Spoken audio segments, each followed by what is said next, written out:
அடிக்கிற வெயிலுக்கு நல்லா குளு குளுன்னு ஐஸ் சாட்டினு வரீங்க. இன்னும் ஒரு 2 கிலோமீட்டர் தான். ஹாய் ஃப்ரெண்ட்ஸ், எல்லாரும் எப்படி இருக்கீங்க? ஃப்ரெண்ட்ஸ், நம்ம என்ன வீடியோ பார்க்க போகிறோம் சொல்லிட்டு பார்த்தீங்கன்னா, மலையனூர் தேருக்கு தான் ஃப்ரெண்ட்ஸ் போகிறோமே. நிறைய பேர் வந்து பார்த்தீங்கன்னா வந்திருப்பாங்க. ஸோ சரியான கூட்டம் வரும். மலையனூர் தேருக்கும் சரி, அப்புறம் வந்து மயானப்பள்ளிக்கும் சரியான கூட்டம் வரும். போன வருஷம் நான் போகல, அதுக்கு முந்தின வருஷம் வந்து நான் போனேன்.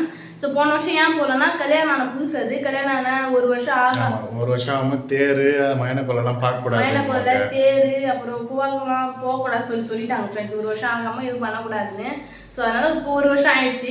இப்போ வந்து போகலான்னு சொல்லிட்டு கிளம்பிட்டோம். ஸோ ரொம்ப ஆவலாக இருக்கும் எப்படா போவோன்னு சொல்லிட்டு. ஆனால் என்ன, இப்போ ட்ராவல் பண்ண போகிறது வந்து பார்த்தீங்கன்னா பஸ்ஸில். ஸோ ரொம்ப நாள் கழிச்சு பஸ்ஸில் வந்து ட்ராவல் பண்ண போகிறோம். ஸோ அதுவும் வந்து ஒரு வகையான ஹாப்பி தான். பட் இருந்தாலும் உட்காந்து சீட்டு கிடைச்சது கொஞ்சம் சந்தோஷமாக இருக்கும். நின்றுட்டு வர மாதிரி இருந்தால் நானும் அப்படியே சொங்கி மாதிரி ஆகிடுவேன். அவ்வளோ கஷ்டமாக இருக்கும் நின்றுட்டு வந்தேன். அது மட்டும் இல்லாமல் பஸ்ஸில் போனால் அங்கேருந்து கொஞ்சம் தூரம் நடந்து வேற போகிற மாதிரி இருக்கும் இல்லையா? ஆமாம். அதுதான் ஃப்ரெண்ட்ஸ் கிளம்பிட்டோமே. யாரெல்லாம் மலையனூர் தேருக்கு வந்திருக்கீங்கன்னு சொல்லிட்டு எனக்கு மறக்காமல் கமெண்ட் பண்ணி விட்டுருங்க. நாங்களும் வந்து பார்த்தீங்கன்னா மலையனூர் தேருக்கு கிளம்பிட்டோம். போகலாமா? போகலாம். சரி வாங்க ஃப்ரெண்ட்ஸ், வீடியோக்குள்ளே போகலாம். வீடியோ ஃபுல்லாக ஸ்கிப் பண்ண பாருங்க. இது வரைக்கும் நம்மளோட சேனல் யாராவது சப்ஸ்கிரைப் பண்ண பார்த்தீங்கன்னா மறக்காமல் சப்ஸ்கிரைப் பண்ணிக்கோங்க. வாங்க வீடியோக்குள்ளே போகலாம்.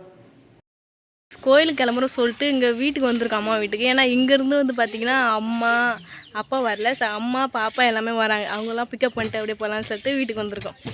நம்மனா எல்லாரும் ரெடி ஆகிட்டாங்க, அப்படியே கிளம்ப வேண்டியதான். போகலாமா? போகலாம். பஸ்ஸில் பேசினா கேட்காது, அதனால கீழே இறங்கி பேசலாம். என்ன வந்தாச்சா? பஸ் விட்டு இறங்கி வந்துட்டோம். அம்மா ஐஸ் வாங்கிட்டோம் சொல்லிட்டு எல்லாரும் ஆள் கையில் ஒரு ஐஸ் வச்சு அடிக்கிற வெயிலுக்கு நல்லா குளு குளுன்னு ஐஸ் சாட்டினு வரீங்க. இன்னும் எத்தனை கிலோமீட்டர் நடக்கணும்? இன்னும் ஒரு 2 கிலோமீட்டர் தான். நடந்து வாங்க, முன்னாடியே அதுதான் நிறுத்திட்டாங்க. நடந்து போய் தான் சாமி பார்க்கணும்.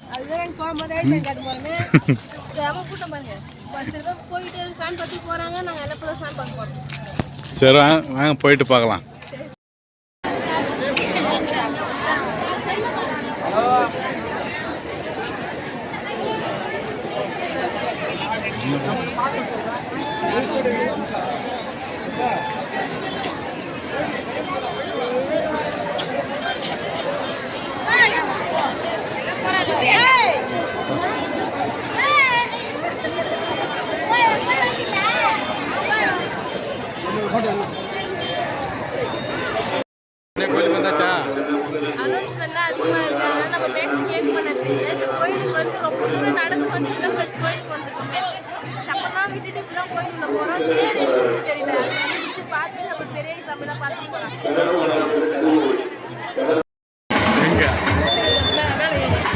தெரியாது.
என்ன சமையல் சாப்பாடு நடக்குதா? ஆமாம் ஃப்ரெண்ட்ஸ், அங்கே வந்து சூப்பராக வந்து சாமிலாம் பார்த்துட்டு நடக்கவே முடியல. எங்கேயாவது உட்கார வைங்களான்னு கேட்டோம். பரவாயில்ல, ஹோட்டலில் வந்து உட்கார வச்சுட்டாங்க. சாப்பிட்டு தான் இருக்கும். சாப்பிட்டு முடிச்சுட்டு இதுக்கப்புறம் வீட்டுக்கு போகிற வேலை நம்ம போயிட்டு பஸ் ஏறி வீட்டுக்கு போயிடுவோம். சூப்பராக வந்து சாமி பார்த்தோம். சாமி வந்து நிறைய பேர் நம்மளை பார்த்தாங்க. ரொம்ப சந்தோஷமாக இருந்தது. சரி, சாப்பிடுங்க.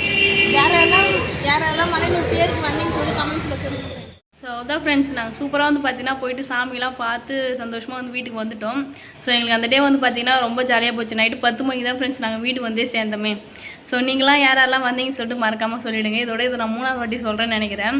ஸோ நானும் வந்து பார்த்தீங்கன்னா பார்த்து தெரிஞ்சிருக்கேன். ஏன்னா நிறைய கூட்டம் இருந்துச்சு. ஸோ அதனால் யாரெல்லாம் வந்திருப்பீங்கன்னு சொல்லிட்டு தெரியல. ஸோ அதான் ஃப்ரெண்ட்ஸ், இந்த வீடியோ உங்களுக்கு பிடிச்சிருந்தா லைக் பண்ணுங்கள், ஷேர் பண்ணுங்கள், கமெண்ட் பண்ணுங்கள். மறக்காமல் சரண்யா மனோராஜ் யூடியூப் சேனல் வந்து சப்ஸ்கிரைப் பண்ணிடுங்க. இப்போ வந்து போயிட்டு நெக்ஸ்ட் ஒரு சூப்பரான வீடியோ வந்து மீட் பண்ணலாம். டாடா பாய்.